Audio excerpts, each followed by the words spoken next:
It was marionette, I think. It had a big head. The face was made of wrinkly flesh-colored rubber.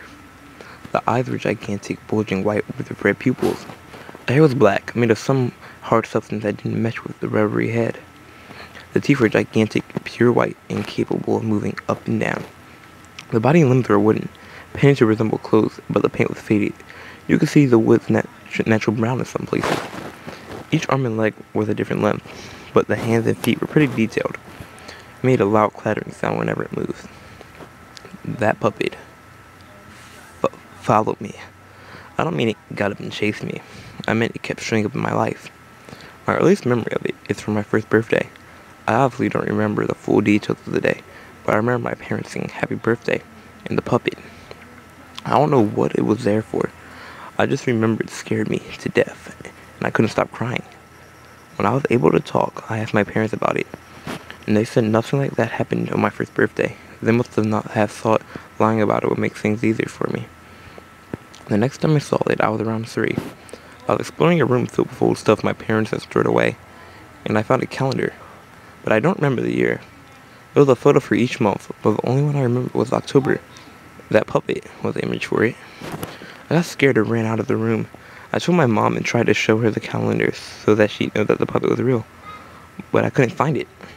The room had been very messy, and I had run out of it so quickly I knocked over piles of stuff. I guess the calendar got buried. I was sick when it happened. Well, I was 6 when it happened again. It was the middle of the night. I woke up from a nightmare. I can't remember the details of. I was too scared to go back to sleep, so I went to the living room and turned on the TV. An old black and white show on Nick at Night was ending, and when the commercial started, the puppet came on. It was dancing while loud music played. I screamed and started crying uncontrollably, but by the time my parents got downstairs, the puppet was gone. I didn't see the puppet again for quite a while after that, but I kept having nightmares about it. When I was 15, I decided to try to track it down using the internet to try to find out information about the calendar, the short, anything. No one had ever heard of it. But one day, I got an instant message from someone I had never talked to before. Their screen name was a random mashup of numbers and letters, but their avatar was a picture of the puppet.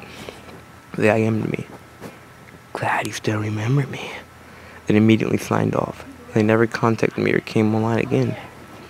When I was 20, I was walking by a store that sold old toys and dolls, and in the front window, I saw the puppet. I went inside and asked the clerk if he knew anything about the puppet's history.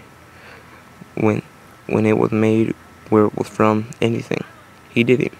Said the puppet had just been sold to the store a few days ago. I could have it for $6. I wasn't sure what to do. It still scared me, but having proof that it existed seemed like a good idea. I bought the puppet and took it home. For a while, I felt better. I viewed the puppet as a childhood fear I had overcome as an adult, and even started to believe the explanation my parents had given me from the past appearance of it. I saw it somewhere else as a baby. Imagined the calendar, dreamed the TV short, and someone online had just played a trick on me. I kept the puppet, but as I moved on in my life, I pretty much forgot about it. I finished college, got married, and my wife should be giving birth in a few weeks. I was cleaning up a room for when the baby comes and found the puppet, dusty and abandoned. I didn't want my kid seeing it when he was little, so I picked it up and decided I might as well wipe the dust off before I'm moving it to another place. When I dusted it, I noticed a faded description and inscription on the back. This is what he'll look like. Before I could figure out what that meant, I heard my wife starting to cry. I rushed to her. She looked more upset than I had ever seen her. Sobbing, she told me the doctor had just called. There was a problem with the baby.